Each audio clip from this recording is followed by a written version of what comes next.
পবিত্র কুরআনুল কারীম, এই পবিত্র কুরআনুল কারীমকে যদি আমি জিজ্ঞাসা করি, কোরআন তোমার নাম কি? পবিত্র কুরআনুল কারীম বলে দিবেন, বাল হুয়া কুরআনুম মাজিদুম ফি লাউহিম মাহফুজ। পবিত্র কুরআনুল কারীম বলে দিচ্ছেন, আমার নাম হলো কুরআনুম মাজিদ, আর আমাকে রাখা হয়েছে লৌহে মাহফুজের মধ্যে। অন্য আয়াতে আল্লাহ রাব্বুল আলামিন বলেন, ইয়াসিন ওয়াল কুরআনিল হাকীম।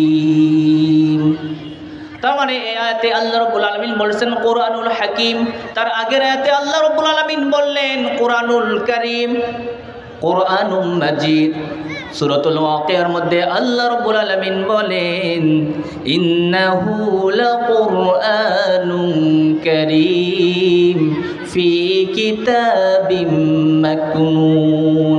এই আয়াতে আল্লাহ রাব্বুল আলামিন বলছেন কুরআনুল কারীম, তার মানে আমরা কোরআন থেকে কোরআনের নাম জানতে পারলাম, কোরআনুল মাজিদ, কোরআনুল হাকীম এবং কোরআনুল কারীম। কিন্তু এই নামগুলো বাদ দিয়ে আমরা কোরআন শরীফ বলি, কথা বলেন ঠিক কিনা? আপনি কোরআন শরীফ বলেন, এতে কোনো সমস্যা নাই, বলতে পারেন, কিন্তু কোরআনুল কারীমের মধ্যে যা আছে, বাল হুয়া কুরআনুম মাজিদ, কোরআনুল কারীম, এগুলো কোরআনের নাম। এই কোরআনের নাম ধরে ধরে যদি আপনি ডাকতে পারেন, তাহলে আসলে আপনি সুন্দরভাবে কোরআনের নাম ডাকতে পারবেন। জোরে বলুন সুবহানাল্লাহ। সম্মানিত উপস্থিতি, এই পবিত্র কোরআনুল কারীম, কোরআনুম মাজিদের শুধু কোরআন নামে শুধু শেষ নয়, এই কোরআনের নাম আর অন্যান্য নামও আছে। যেরকম ভাবে আল্লাহ রাব্বুল আলামিন বলেন, এই কোরআনের নাম হলো কিতাব, মা ফাররাতনা ফিল কিতাবি মিন শাই।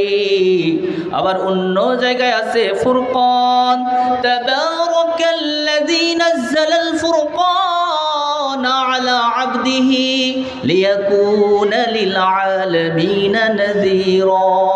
আবার অন্য আয়াতেও আছে এই কোরআনের নাম হলো জিকির, ইন্না নাহনু নাযালনা যিকরা ওয়া ইন্না লাহু লাহাফিজুন।